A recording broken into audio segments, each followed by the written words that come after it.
I invite the Kootenai Rockies member to lead the House in prayer or reflection.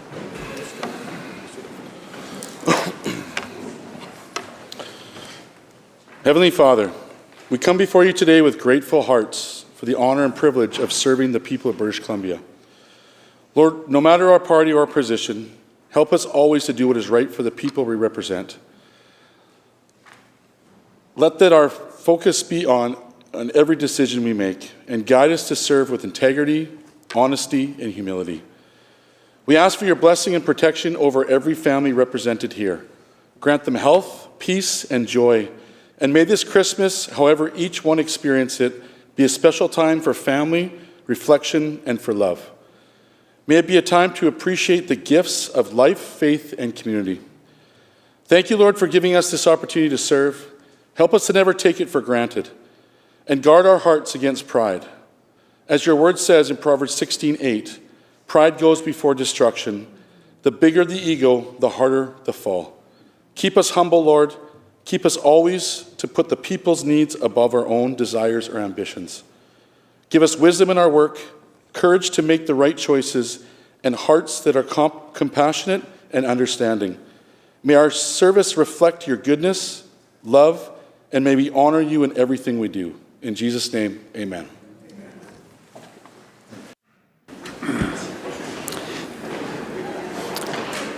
Members, speaking of Christmas, if you haven't noticed yet, our Christmas tree is up.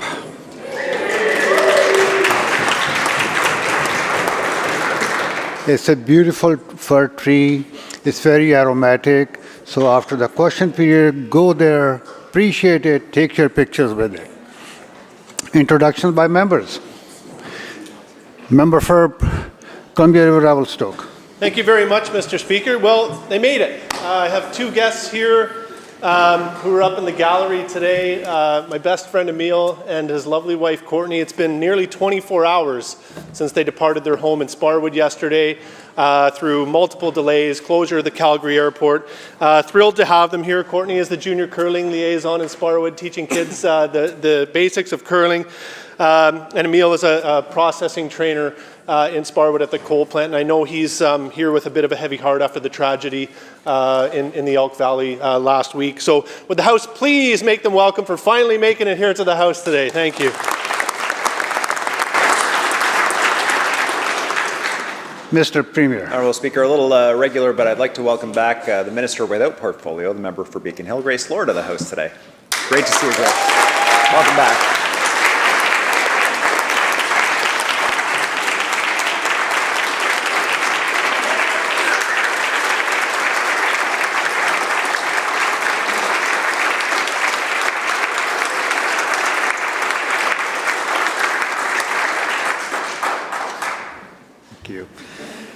Member for Vancouver Strathcona.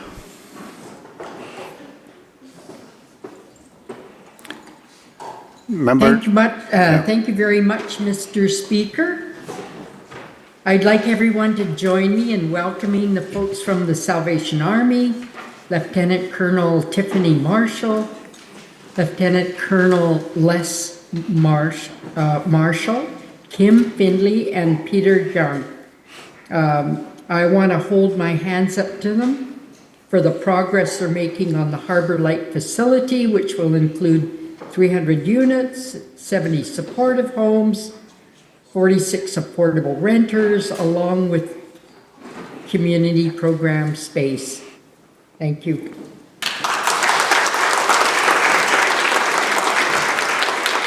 Member for West Kelowna Peachland. Thank you, Mr. Speaker. I rise today to recognize and welcome representatives from the Royal Canadian Mounted Police and the National Police Federation, the union representing the dedicated police officers from the RCMP. They are here in our legislature over the next 2 days to provide members from both sides of this House with an invaluable opportunity to learn directly from frontline officers about police use of force, the decision-making involved in high-pressure situations, and the realities officers face every day in encounters with the public. Their visit will include an overview of training practices, safety procedures, and importantly, scenario-based exercises that MLAs who have signed up will participate in firsthand. These scenarios allow members to step into the role of an officer to better understand the complexity, responsibility, and judgment required in the field. I want to extend my sincere thanks to the RCMP, the National Police Federation, and to the Sergeant-at-Arms and the Legislative Assembly Protective Services, who were instrumental in organizing and facilitating this important learning opportunity. Will this House please join me in welcoming them to the Legislature today?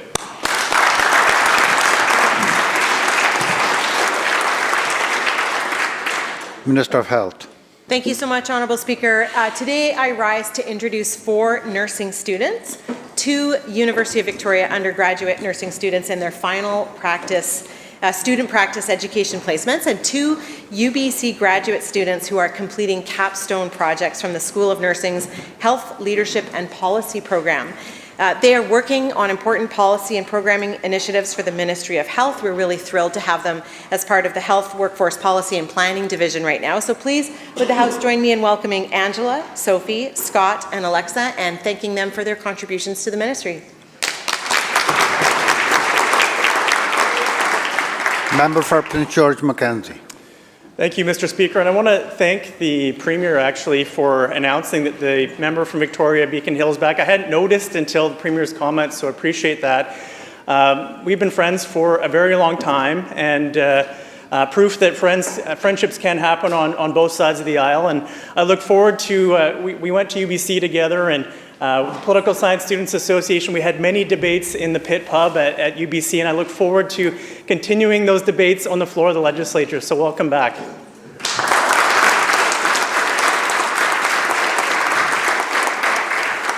Minister of Infrastructure. Thank you, Honourable Speaker. So the new Ministry of Infrastructure is now 1 year old. The second new ministry I've had the honour of being appointed to stand up. And we are looking forward to welcoming this week several members of the public service that make this ministry go. And today in the audience, we have Randall Gerlach, Senior Director of Intergovernmental Relations and Corporate Planning, Stefan Colantonio, Director of Cross-Government Capital Projects and Planning. They have served in the public service for many years in many different roles prior to joining us here in the Ministry of Infrastructure and bring a depth of experience we are so grateful to have. Would the House please join me in making them feel very welcome and for acknowledging their contributions to communities across BC.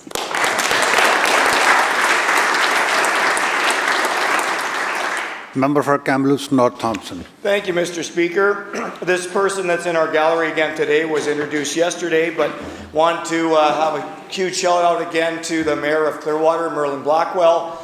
Merlin has been a fierce advocate on highway safety, as I have in our roles as municipal leaders, and I know he's as happy as I am that we were able to further on Bill M217 last night. So again, will the House make Mayor Blackwell welcome?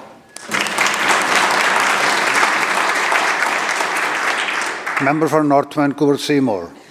Thank you, Mr. Speaker. Mr. Speaker, joining us in the Speaker's Gallery this morning are 2 new members of the Consular Corps of British Columbia, based in Vancouver.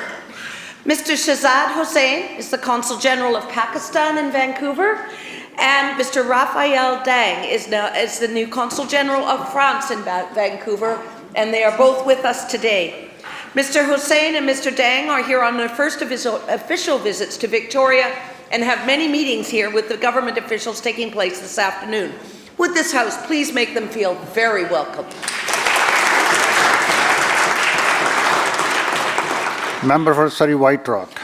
Thank you, Mr. Speaker. It's always great to have friends from White Rock today, and joining us are Janice and Ian Routledge, so I want to say thank you. Welcome. This is their second time here, so hope that many more returns as well. Thank you. Government House Leader. Thank you, Honourable Speaker. It's my pleasure to announce to the House today that it happens to be the birthday of my very capable Parliamentary Secretary, the member for Nanaimo Lanceville. Would the House please wish him a happy birthday?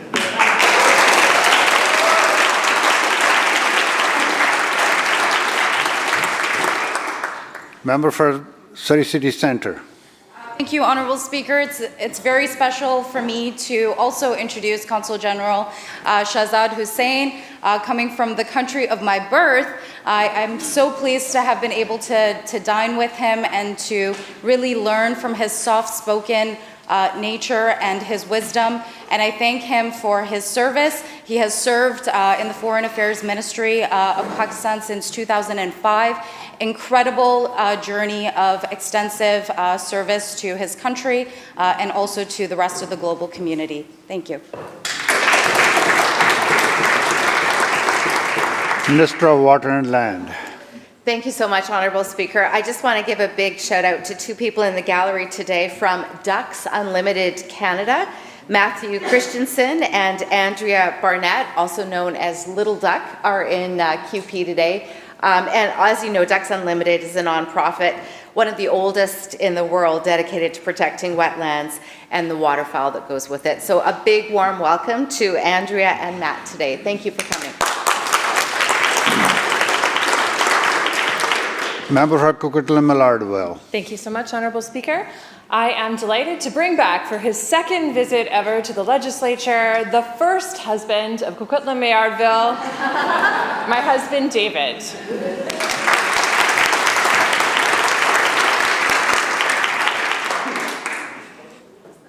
Madam Clerk.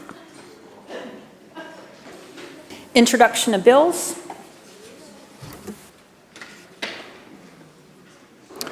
Leader of the Fourth Party. Yes.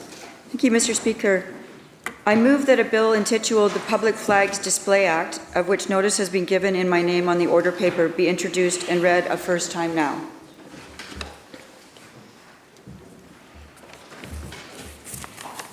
Please proceed. Mr. Speaker, if you want to preserve a nation, you start by preserving its icons and its symbols, the very essence of its heritage. After years of anti-Canadian rhetoric and the talking down of our proud heritage and national excellence, the Canadian flag and the British Columbia flag are now regularly removed and replaced throughout the year with flags that champion certain ideologies and foreign nations. The solution is clear. 1BC's Public Flags Display Act will prohibit the flying of any flags on provincial property other than the Canadian national flag, British Columbia's provincial flag, and municipal flags. The Palestinian flag was raised over city halls in Toronto, Calgary, and others elsewhere across Canada earlier this month. Here at our own legislature, a provincial flag was lowered last week and replaced with the transgender flag. This bill will prevent that from ever happening again in British Columbia. Our government and its symbols must represent our people and their heritage, not ideology or foreign states. There is no reason to replace our flags in the name of inclusion. The BC and Canadian flags already include all of us in this glorious country and this wonderful province. Thank you, Mr. Speaker. Members, the question is first reading of the bill. After the we do it, member, take a seat. Question is first reading of the bill. All those in favor say aye. Aye. Opposed? Nay. Division has been called.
My point.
Members, the question is first reading of the bill. All those in favor, please rise or indicate.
Thank you. Be seated. And those who oppose, please rise or indicate.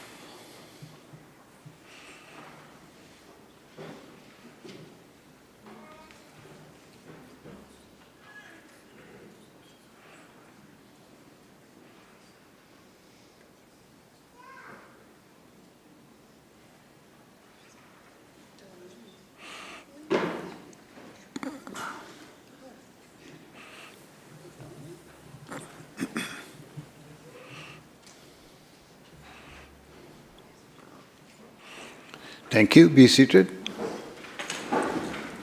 And Madam Clerk will connect with members participating remotely. Please make sure your mics are on. Emily Boltby. I vote nay. Emily Chapman.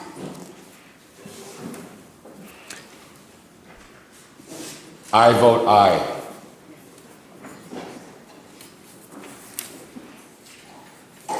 Emily Phillip. I vote nay.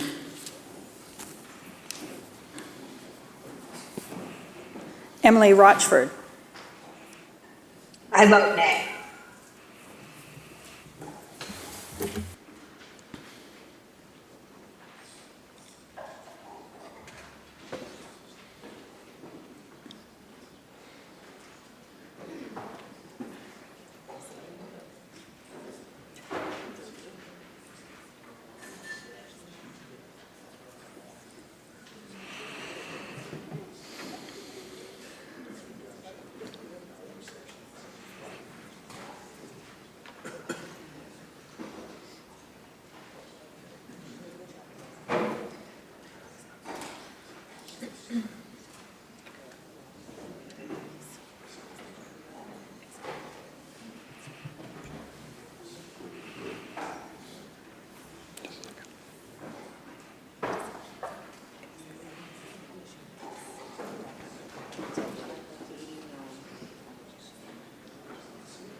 Madam Clerk.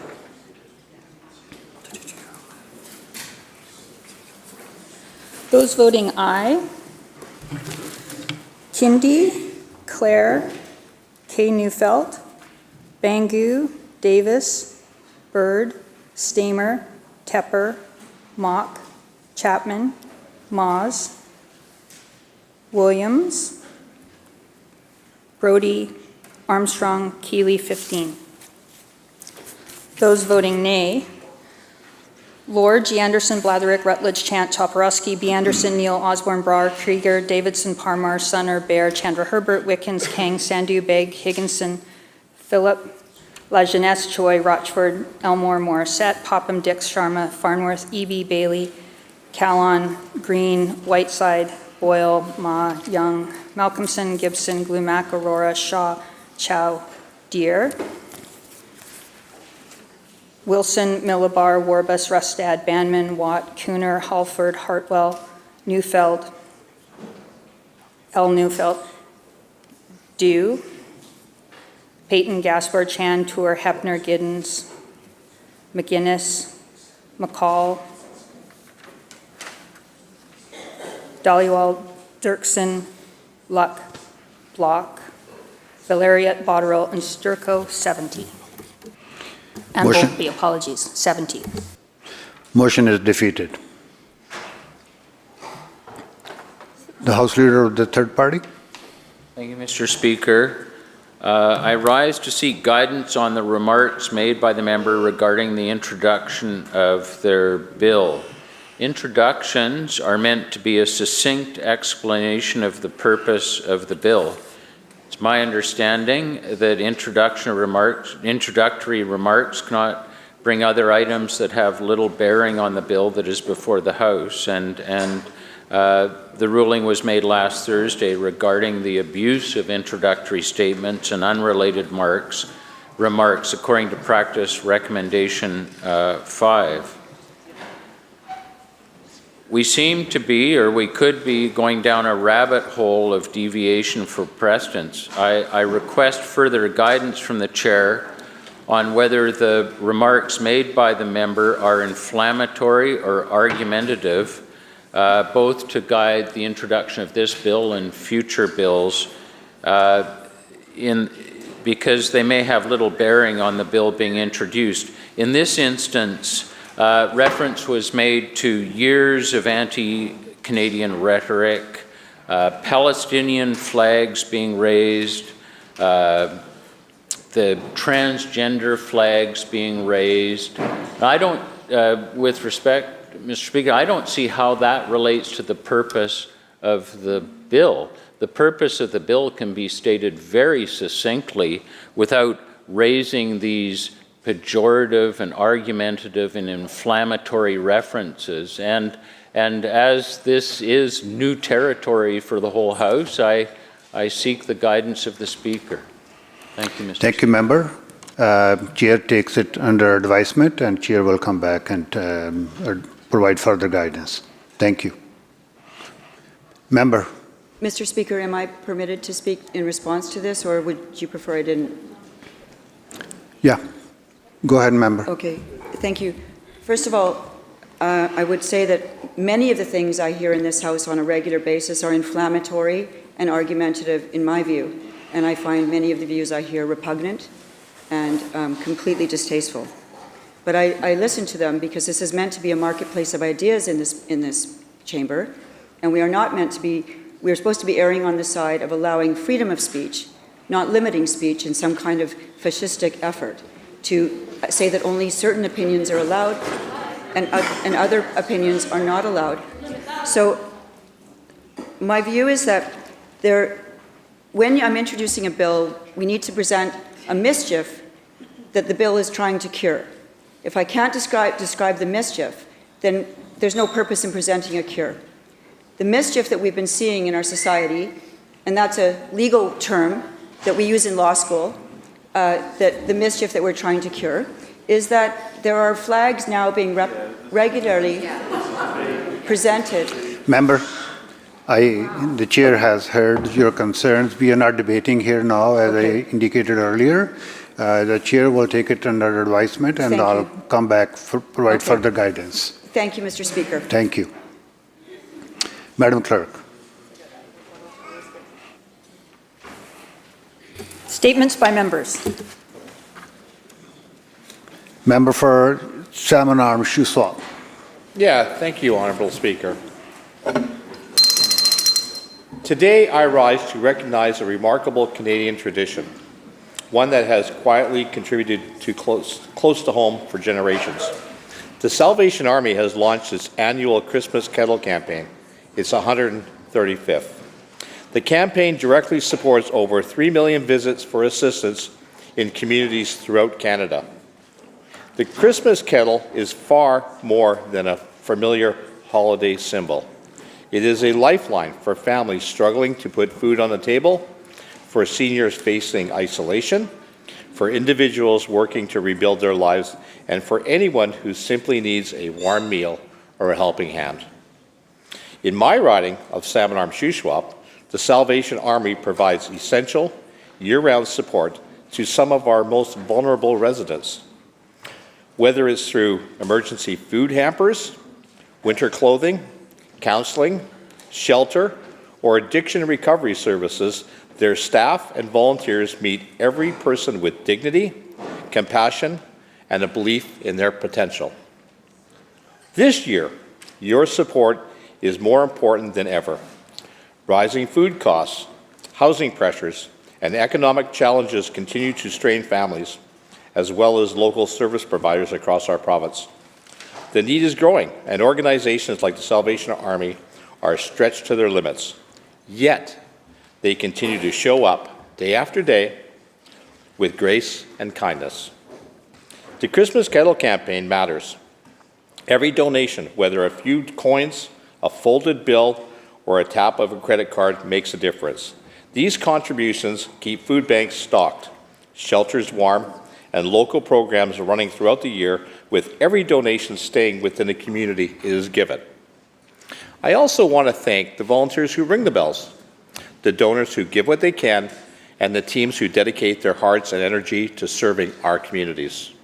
I encourage all British Columbians to support this year's campaign. Together, we can help deliver hope, stability, and dignity this Christmas season. Thank you.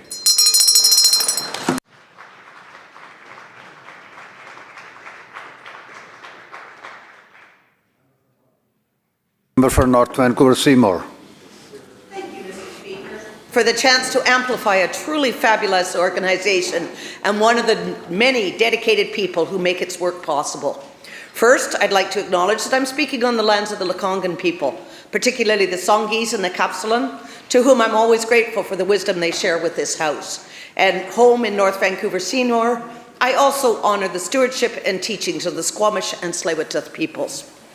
Early in October, COSCO, the Council of Seniors Citizens Organizations of BC, held their 2025 conference, celebrating an incredible 75 years of advocacy for seniors. More than 300 participants attended, representing health organizations, social policy leaders, researchers, advocates, service providers, and government partners. Their shared purpose is clear: to foster age-friendly communities across British Columbia and to remain alert to the current and emerging challenges that face seniors. Organizations such as COSCO play an essential role in this province. Their voices help us understand what matters most to seniors today and what will matter in the years ahead. I had the privilege of speaking with them, and I want to echo my sincere thanks for their dedicated work. One of the powerhouses behind COSCO is Barb Mikulek, a 25-year champion for seniors in our province. As General Vice President and a former board member since 2019, she has spearheaded the Care for the Caregiver workshops in partnership with the Jewish Seniors Alliance and L'Chaim Adult Day Center. These workshops addressed essential topics such as fraud prevention, medication safety, caregiver burnout, and most recently, Stay on the Road, offered last week in collaboration with ICBC. Delivered both online and in person, these sessions are consistently well attended and led by skilled volunteers committed to keeping seniors safe, informed, and supported in their communities. Thank you, Barb, and thank you, COSCO, for everything you do to support the seniors and elders of British Columbia.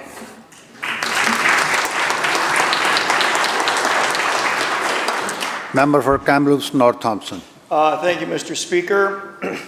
Dear Ms. Tanya Willard, it gives me great pleasure to extend my warmest congratulations on your remarkable achievement as the winner of the 2025 Sobey Art Award, Canada's most distinguished contemporary visual arts prize, which also provides $100,000. Your practice, grounded in Sipnic knowledge, language, and intergenerational teachings, continues to inspire communities across BC and Canada.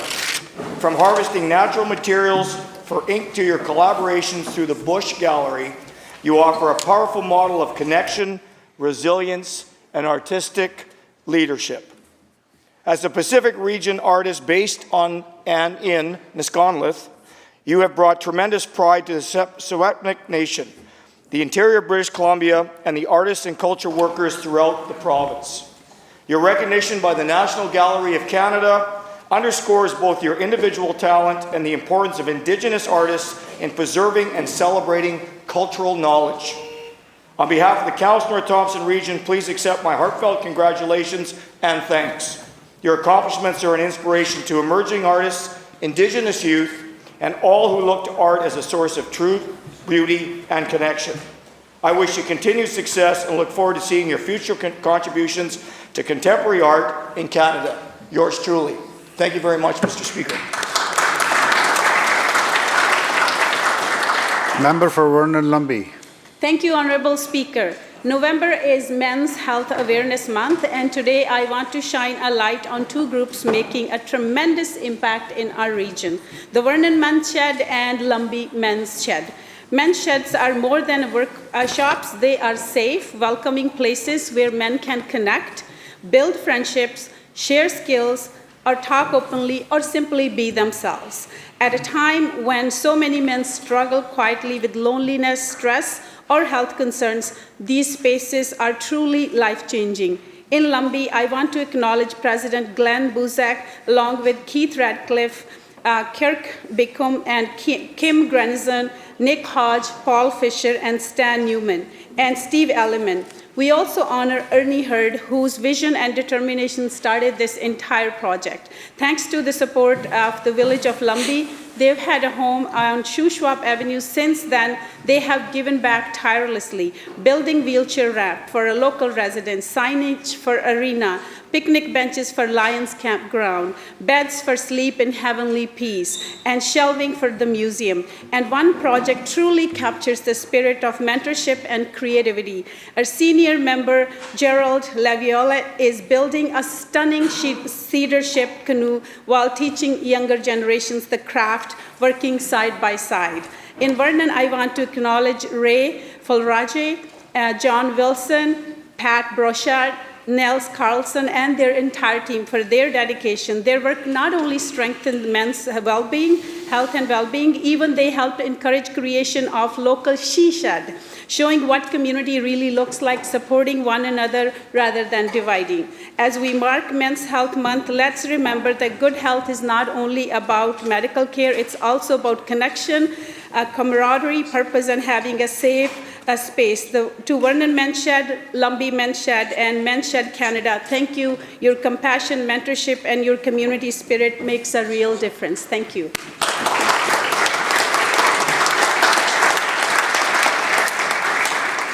Member for Columbia River Revelstoke.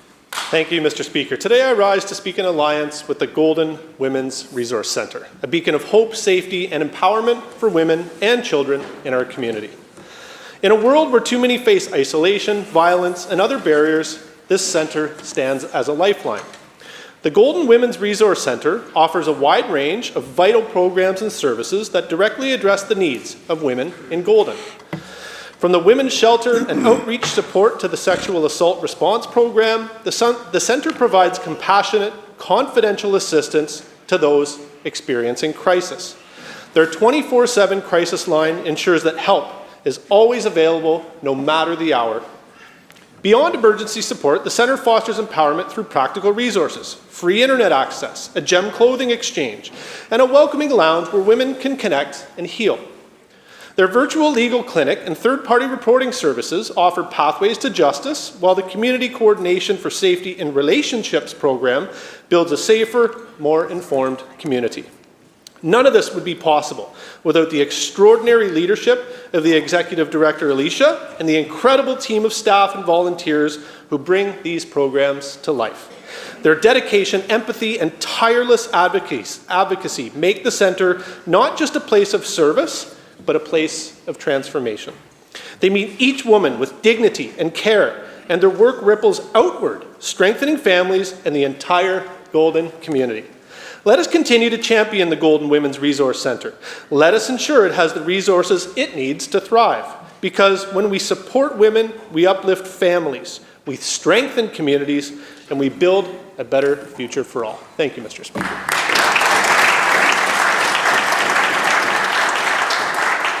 Member for Vancouver Strathcona. Thank you, Mr. Speaker. Today I rise to celebrate the many nonprofits and service organizations that make our province a better place to live. I lift my hands up to the community organizers for their tireless work, but particularly, of course, the Vancouver Strathcona. They prioritize the dignity and well-being of downtown Eastside folks. Supporting our most vulnerable is a measure of the values we have as a society. I'm proud of our government for taking significant action to lift up folks through important strategic investments.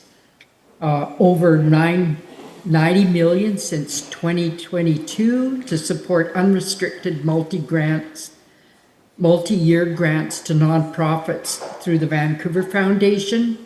We've provided $600,000 to Vantage Point to support the development of a BC nonprofit network to strengthen the capacity of nonprofits to support and advocate for their communities. Although I applaud the work we've done as a government, we know that there's so much more that needs to be done. We cannot do this alone. While our government has been increasing supports for people through the nonprofit sector, I'm sad to say that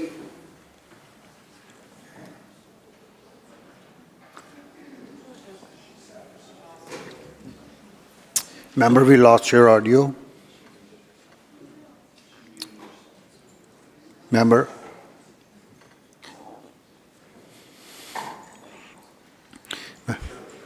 Member, you have to unmute. Okay. Thank you.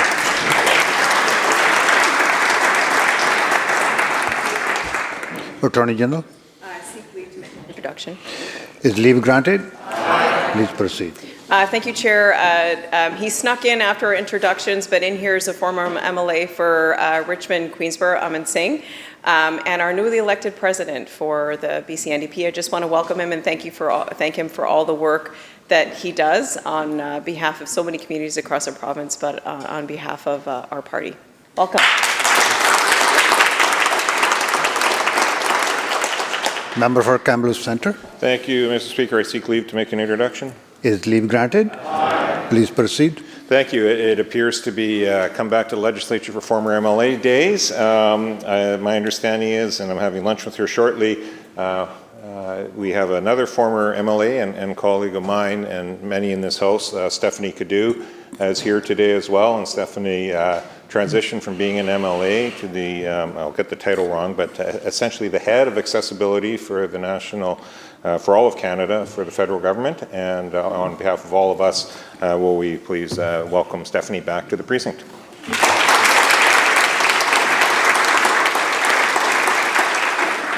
Madam Clerk. Oral questions by members. Leader of the Official Opposition. Thank you, Mr. Speaker. The Premier says he has his elbows up, but let's look at the results. Trade with the USA is up, it's down with Asia. Ships are being built out of British Columbia. The ability to move our oil and get international prices is being blocked. 70,000 people left this province. And now, Mr. Speaker, Nutrien just chose Washington State for over $1 billion project, driven out of this province, walking away for an opportunity for people in this province to prosper. The Premier of Saskatchewan warned the Premier, saying he needs to stop his dangerous political rhetoric, saying it's, and I quote, disappointing and not being part of Team Canada, end quote. It's obvious nobody seems to want to work with this Premier. So why has the Premier's elbow-up approach driven this kind of an investment out of BC into Washington State?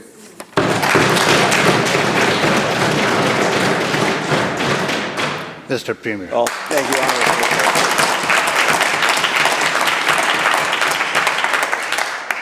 Well, you know, first of all, just so that the member and everyone in the House is clear, his supposed list of offences by this government, just to choose one, the idea that the population of this province has been decreasing. I mean, every single person in British Columbia knows that we have seen epic population growth in this province over the last few years. And in fact, it has resulted in huge demand for schools and hospitals and other services, but also brought huge opportunities for our province as we grow. He is wrong on a number of counts.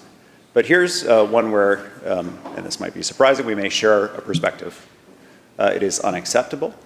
It is deeply disturbing and problematic that Nutrien decided to go to Washington State instead of coming to British Columbia. On multiple occasions, Honourable Speaker, just for the members' knowledge, for all members' knowledge, I specifically raised the issue of potash with the Premier of Saskatchewan, saying how happy I was that his products were coming through British Columbia, how excited I was about expansion work they were doing in Saskatchewan, and how we had to work together to get that product to international markets. With the Prime Minister, on multiple occasions, advocating for port expansion in Prince Rupert, in Delta Port, and the RB2 expansion. Support for the Canada West proposal to address bottlenecks across the country, limiting trade access to our ports, slowing productivity at the ports. Relentless advocacy for our ports, for expansion, for Saskatchewan's goods to get to market. And despite that, never once did the Premier of Saskatchewan raise with me that Nutrien was considering Washington State, that there was an issue that we had to work together on. Instead, he and the leader of the Conservative Party were having secret meetings with the Premier of Alberta about a non-existent pipeline project that undermines support for major BC projects that will employ thousands of people and bring billions of dollars into this country. I am disappointed that we didn't have the opportunity. I am advocating with the Prime Minister and with the Premier of Saskatchewan that we work together to expand our ports to get goods to market.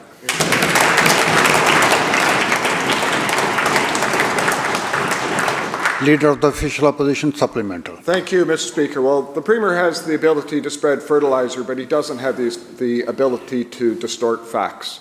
And the fact is very clear. There's no secret meetings. I didn't fly out to Alberta or to Saskatchewan. I had a few phone calls with premiers, and we didn't even talk about a particular project. We talked about the need to move this. But, you know, the Premier seems to like I say, making up his own facts. But here is something, though, I think that is really worth talking about. So Premier talks about Nutrien and talks about talking to the Premier of Saskatchewan about trying to get this project in BC. Well, I find that interesting because I actually spoke with the Premier of Saskatchewan as well, who expressed their significant concerns about the challenges of trying to get something done in BC. And Nutrien itself cited congestion, bottlenecks, labour issues, reliability, and the most important issue, uncertainty about dealing with British Columbia. And that is purely a failure of this government and their policies and approach and the incompetence in not being able to land a project like that in British Columbia. So I'll ask the Premier a simple question. Why didn't he use every tool in the toolbox, the same type of tools he used to block projects, to actually make sure this could be delivered for people in British Columbia?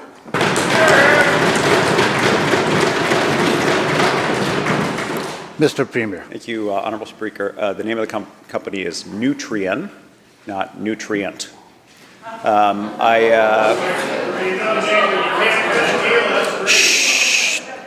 Members. Members, just wrong. British Columbia has 4 times more major projects on the board than any other province in Canada.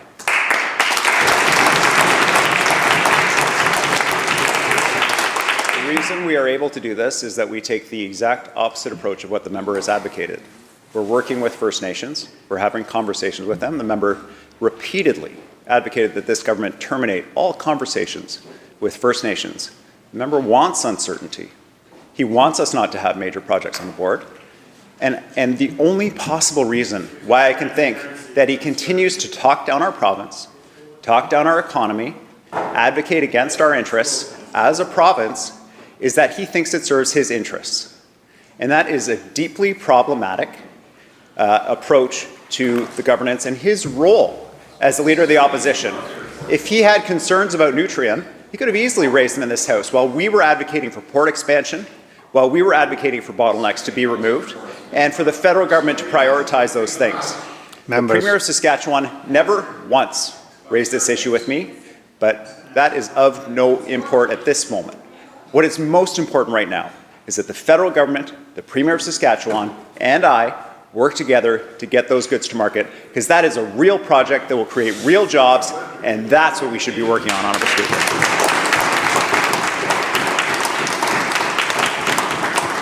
Member for Surrey Panorama. Another shooting in Surrey, resulting in another adult woman being shot and transported to hospital. But it could have been so much worse. How many more women need to be shot for this government to take gang violence seriously in Surrey?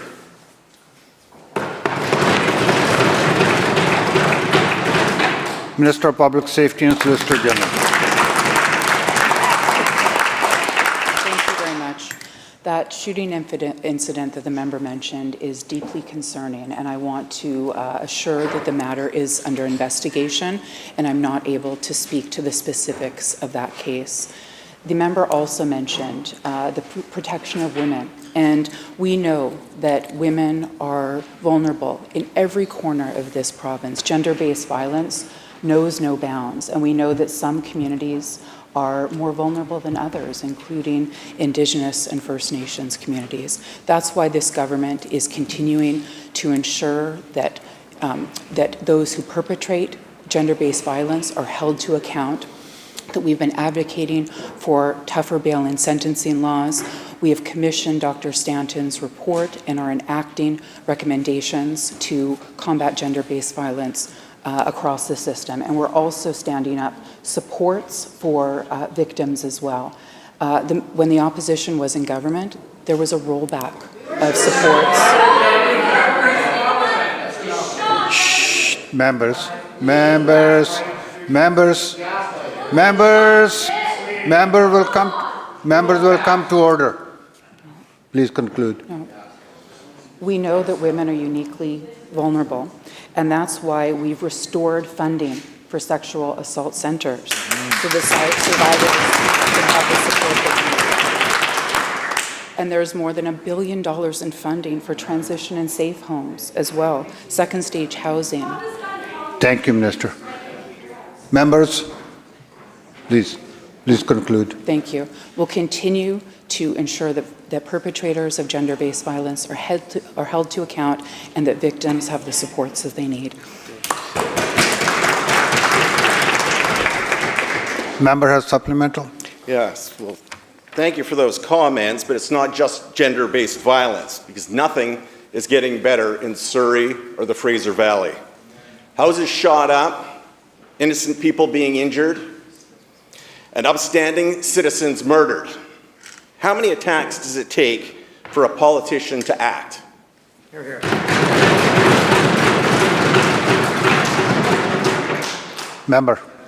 Minister. Thank you, Mr. Speaker, and thank you for the member opposite for the question. The safety of communities, families, and businesses of Surrey is a top priority for this government. We invest more than $100 million a year in anti-gang activities to go after illegal weapons. We, on the extortion front, have stood up the largest task force to combat extortion in the country and one of the largest task force in BC history. Our government is using every possible tool to go after gun violence and in particular extortion, ensuring that we can disrupt and stop crimes and hold perpetrators to account. We are starting to see results. On the extortion front with charges and deportations. And we will continue. Members, let the minister conclude, please. We recently announced a surge of strategic and intelligence-led resources that speaks to the fact that our government is doing everything possible to coordinate across law enforcement and across levels of government to keep people in communities safe. My message... Thank you. Thank you. House Leader of the Third Party. Thank you, Mr. Speaker. This House knows that what we're seeing in our forest sector is not what a healthy industry or a healthy ecosystem looks like. Deferrals are failing. Old growth is vanishing. Mills are closing. Forests are burning and communities are suffering. 1/3 of BC's forests are degraded. Logging is 4 times more likely inside so-called deferral zones. Second, growth has been so mismanaged that it can't sustain the industry. Mr. Speaker, will the minister be open with British Columbians? Is this government's plan really to cut the last of our old growth? Minister of Forests. Thanks very much, Mr. Speaker. That's a really disappointing question from the member opposite. We're jointly working together to bring industry, First Nations, environmental organizations, all to the same table to talk about the future of forestry, to talk about a strong, sustainable sector that delivers for people in every corner of our province. Right now, we are facing significant challenges in forestry because of the actions of Donald Trump and the duties.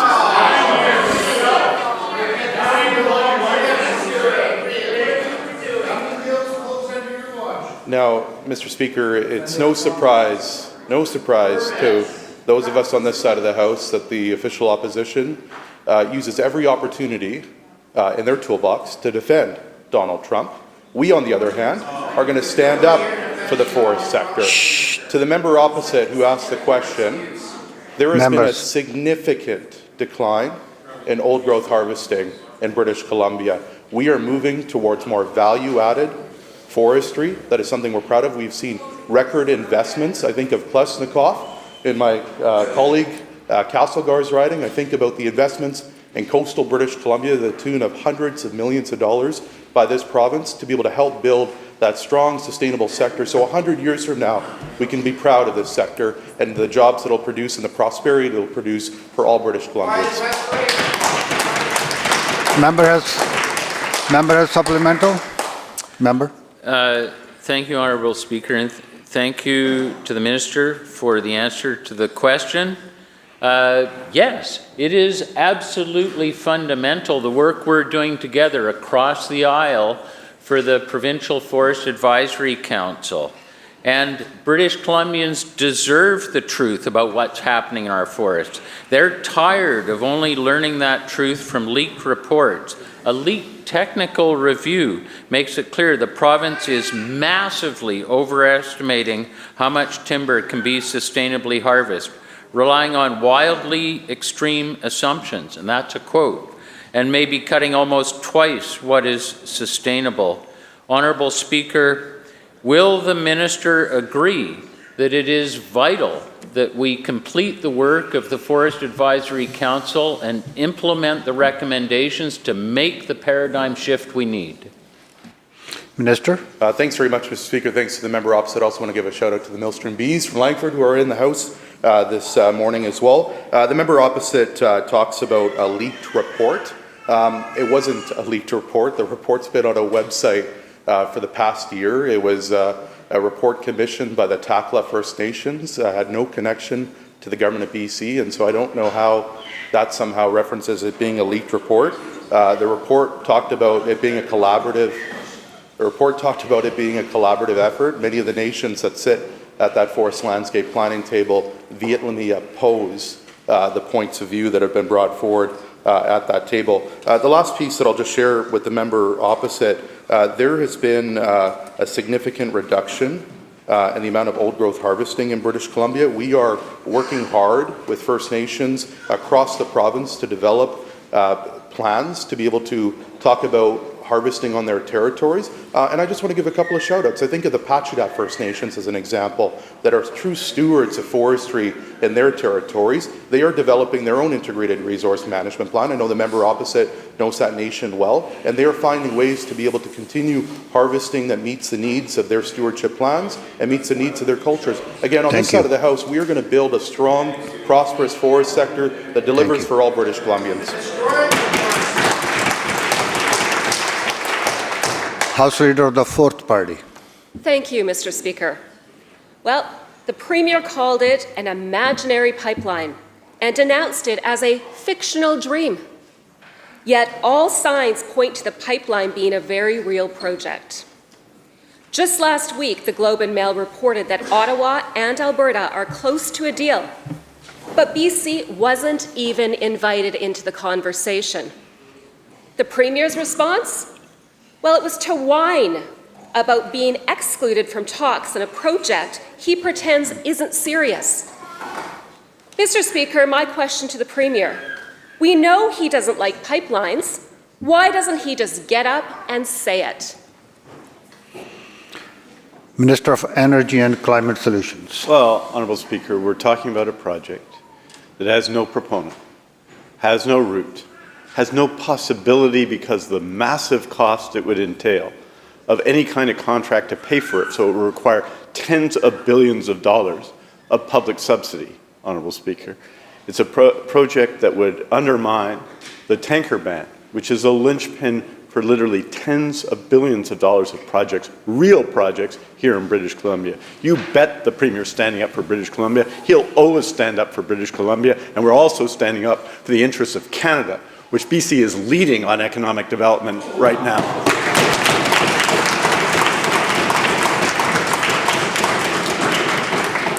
Member has supplemental. I do, thank you. And that answer is exactly why BC needs not only a new government, but also a new constitution. Our Premier believes oil is bad and tribal vetoes are good. But you can't run a province on windmills and drum circles. The reality of this anti-civilizational ideology is that capital flees, prices soar, and its hardworking citizens suffer.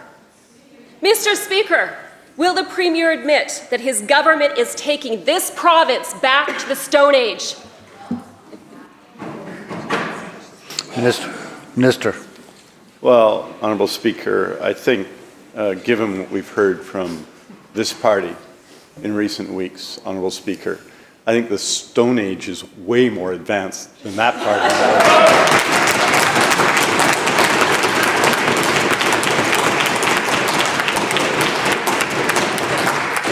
Honourable Speaker, here in British Columbia, a province that has been built in its modern era by electrification, we're seeing, like in the 1960s, an unprecedented investment in clean energy that will fuel our province's growth in the coming years, clean energy that will help us meet our economic and our climate objectives, Honourable Speaker. Since this government came to office, there was no LNG project in BC. Everybody knows that. When this government came to office, there are now 4 LNG projects under construction, 4, Honourable Speaker. So, Honourable Speaker, we are leading this country in economic development. 4 major projects on the federal government's project list. That's what they think of the situation. The reason they're on the project list, and we're not talking about MOUs or anything like that, the reason why they're on the project list is that they're real projects with real investors and real plans and real consultation with First Nations. That's why we're succeeding, and we're going to continue to do it.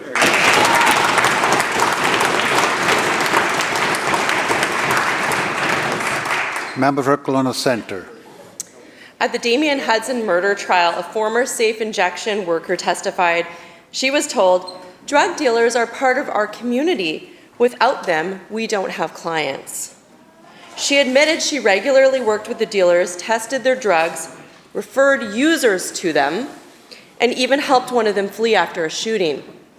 Why is this government funding sites where staff enable trafficking instead of protecting communities?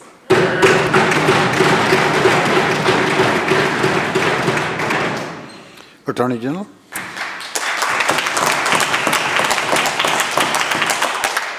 Mr. Speaker, every dollar of our public funding goes towards solving problems for people, and that's our commitment.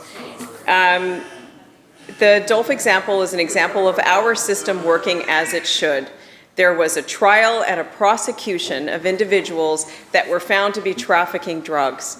When we found out as a government that public money was used to purchase illegal substance, we ended that public funding, Mr. Speaker. Members. This is an example of the system working, and we'll continue to do that work. Members. Member for Surrey Serpentine River. Thank you, Mr. Speaker. A disabled single mom in East Vancouver says she pays with trauma, not rent, because her BC housing unit is full of mice, mold, and cockroaches. She's had more than 20 floods, her kids are chronically sick, and she says BC Housing just hangs up on her when she calls for help. So she decorates for Christmas just to make the place feel livable. How many more BC Housing families need to spend Christmas with cockroaches before this minister cleans them up?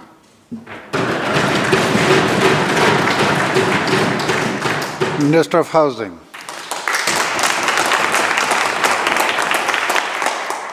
Thank you, Mr. Speaker. This is an incredibly troubling situation, absolutely unacceptable. The health and safety and well-being of residents in BC Housing units is incredibly important and concerning to hear such situations.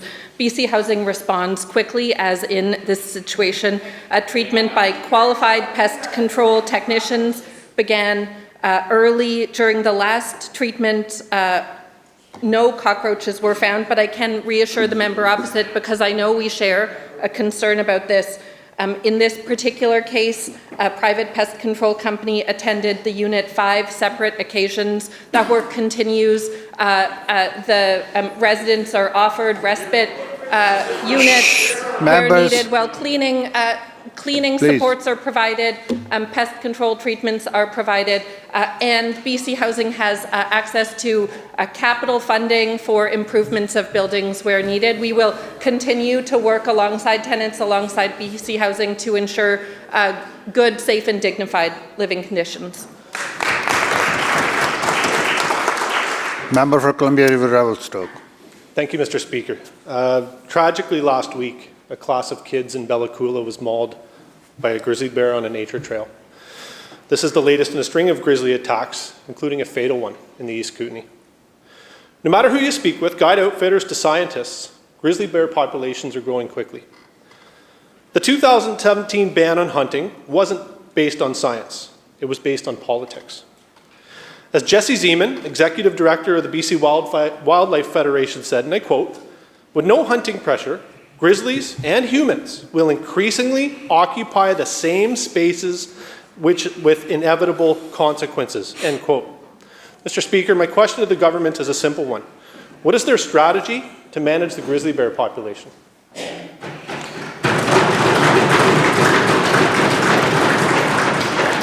Minister of Environment.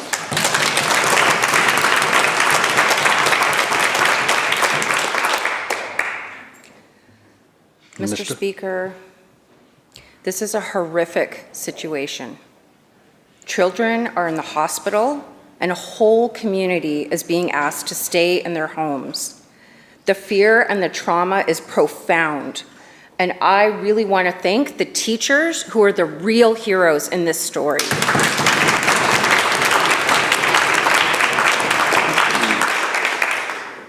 Right now, our focus with the conservation officers that are in Bella Coola right now is to locate the bears that did this attack.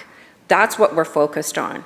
We're focused on keeping the community safe, and anytime there's a conflict with a bear, it's a reminder that we share the outdoors with these wild animals. We ended the grizzly bear trophy hunt following requests of tourism operators, First Nations, and a significant majority of British Columbians. When the hunt was open, bears were not typically hunted in the same areas where conflicts are occurring. When the hunt was open, it was not used as a management tool for population. Mr. Speaker, our hearts go out to the community of Bella Coola and the Newhalk Nation, and we'll continue to work with the conservation officers, the RCMP, the school district, and First Nations Health Authority. Thank you.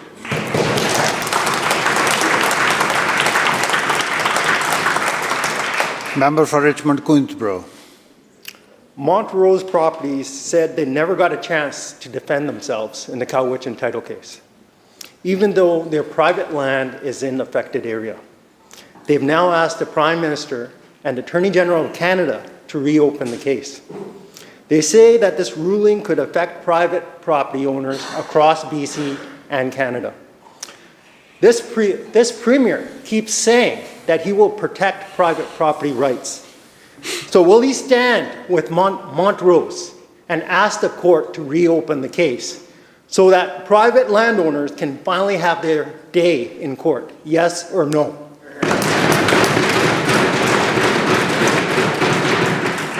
Attorney General. Thank you, Mr. Speaker. Again, we were the first out of the gate as a government to say that we were pursuing a stay application and an appeal of this case.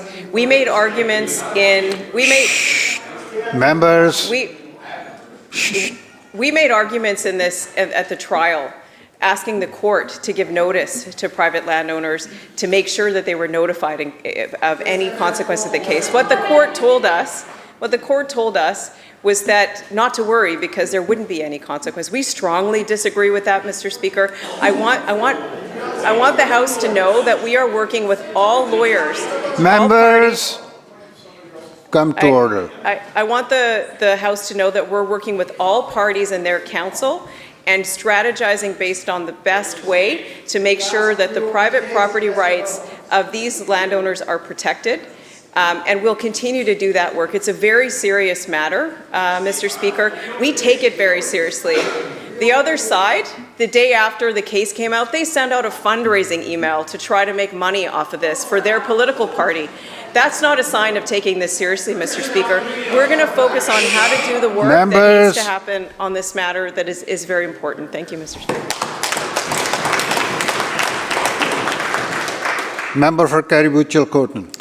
Well, thank you, Mr. Speaker. On top of shootings and prolific offenders terrorizing our communities in British Columbia, Williams Lake just yesterday had our courthouse evacuated due to a bomb threat. The Public Safety Minister insists that British Columbians are safe, while people in this province see the exact opposite every single day. Why is this minister claiming we are safe while bomb threats have terrorized my community?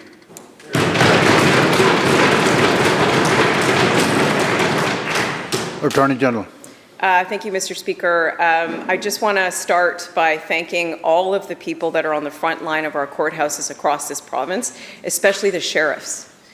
I'm always grateful for the work that the sheriffs do to keep our courthouses safe and running smoothly in this province, and I'm especially proud of their work when incidents happen in our courtrooms. So I just want to thank them for the great effort that they do every day. Mr. Speaker, public safety and our courthouses are of key importance to our government.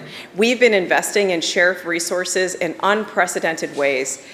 We have I think amongst the fastest growing sheriff workforce that we've had in decades to make sure that they are on the front line to keep our courthouse safe. Again, Mr. Speaker, I appreciate the work that they do and will continue on in investing in them to make sure that we can continually add to the public safety of our courtrooms. Thank you, Mr. Speaker. Member for Langley Walnut Grove. Thank you, Mr. Speaker. This is a quick one that should get a quick answer. The Premier now says decriminalization was his, quote, failed experiment. In a stunning contradiction, BC Human Rights Commissioner has stated that drug prohibition violates human rights. Does the Premier agree with his hand-picked Human Rights Commissioner?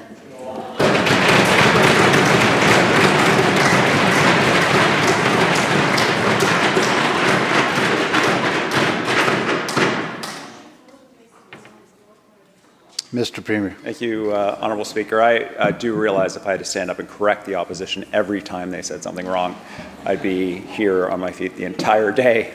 But the member is simply incorrect. The Human Rights Commissioner is selected by an all-party legislative committee. This specific Human Rights Commissioner was selected not once but twice unanimously by members on all sides of this House. The Commissioner has an important job to do, to defend human rights in our province. We support her in that important work. That doesn't mean that we always agree. And on this issue, on issues of involuntary care as well, we have significant disagreements with the Human Rights Commissioner, but we do it respectfully. She has an important role to play and she continues to have the support of this side of the House. The bell ends the question period. Minister of Finance.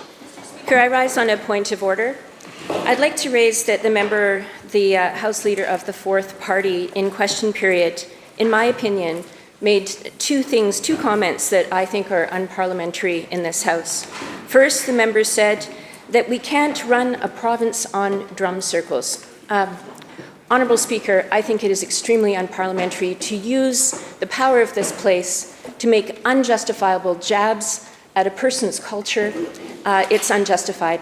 Secondly, the member said that BC needs a new constitution, not even recognizing that our constitution is Canadian, 1867, 1982, repatriated. Mr. Speaker, the vitriol and ignorance that this party brings into this House is unacceptable. The entire House gets meaner and dumber every time these words come out. British Columbia deserves better, and this House deserves better.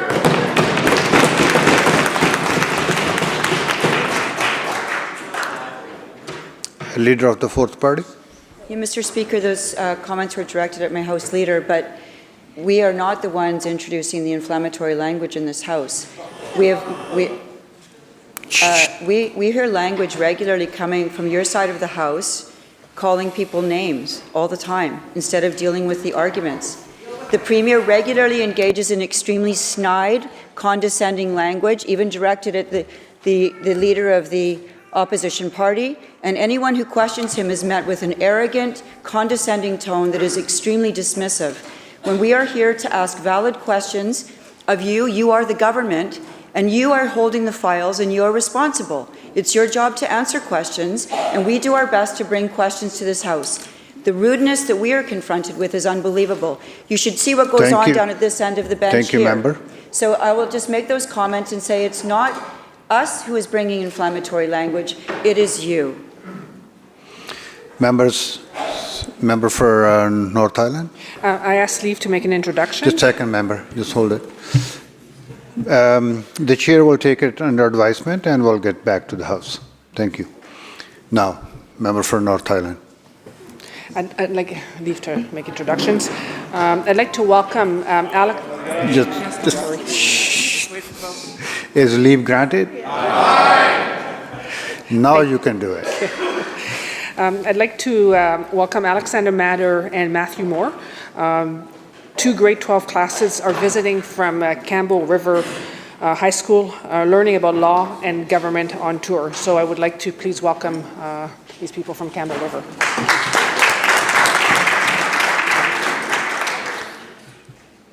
Member for Burnaby North. Thank you, Mr. Speaker. I have the honour to present the fourth report of the Special Committee to appoint statutory officers. I move that the report be taken as read and received. The question is the report be taken as read and received. All those in favour say aye. Aye. Opposed? Motion carried. Member? Thank you, Honourable Speaker. I ask leave of the House to move a motion to adopt the report. Is leave granted? Aye. Please continue. Thank you, Honourable Speaker. I move that the report be adopted, and in doing so, it is my pleasure to share some comments in my role as Chair of the Committee. This report contains the Committee's unanimous recommendation to appoint Sandy Hermiston as BC's next Ombudsperson. Our committee conducted a rigorous and thorough recruitment process during which we received 61 applications and interviewed 5 candidates. Throughout the process, we were particularly impressed by Ms. Hermiston. Ms. Hermiston most recently served as the first Ombudsperson and Public Interest Disclosure Commissioner for Prince Edward Island, and prior to that, she served as the inaugural Ombudsperson for the Cayman Islands. In both roles, she oversaw complex and sensitive investigations, demonstrating deep experience and understanding of how to navigate these matters to achieve the best possible outcomes. The committee was impressed by Ms. Hermiston's success in establishing these 2 new Ombudsperson offices and appreciated her dedication to promoting awareness of their work. The committee is confident that her experience guiding values and employee-centered leadership approach will be assets as she takes on the role of ombudsperson in our province. Would the House please join me in welcoming Ms. Hermiston?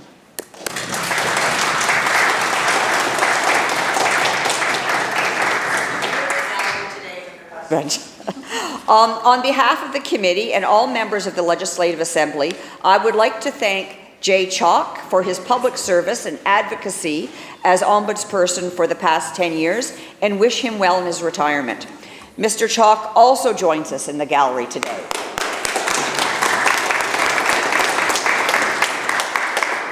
Finally, I wish to express my gratitude to the Deputy Chair, the member for Surrey-Serpentine River, and all committee members for their thoughtful contributions and collaborative spirit they brought to our work. Thank you, Member. Member for Surrey-Serpentine River. Thank you, Honourable Speaker.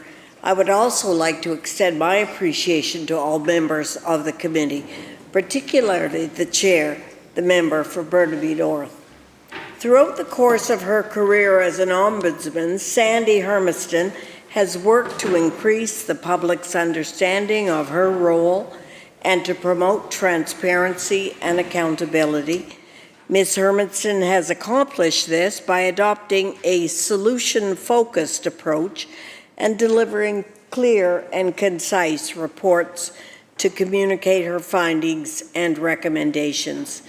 Ms. Hermiston is also highly respected within the Ombuds community, both nationally and internationally, and has worked as co-course director of the Advanced Issues in Ombuds Practice offered through Osgoode Hall Law School.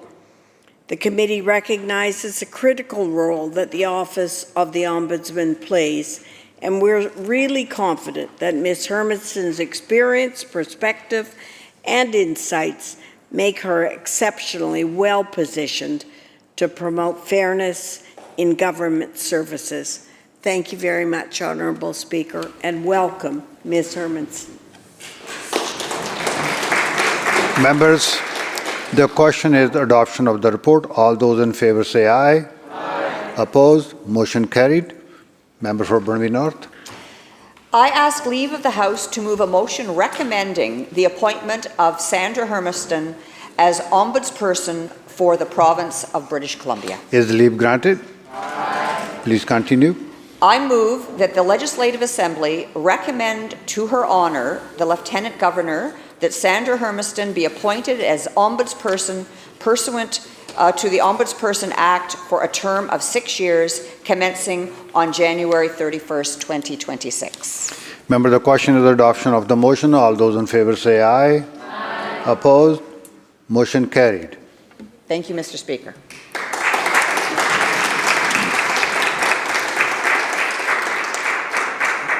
Members, on behalf of the Legislative Assembly, I extend my sincere congratulations to Sandra Hermiston and welcome you to the British Columbia. Thank you so much for your service. Thank you. I also would like to say sincere thanks to Jay Chalk for his service to British Columbia. Thank you so much.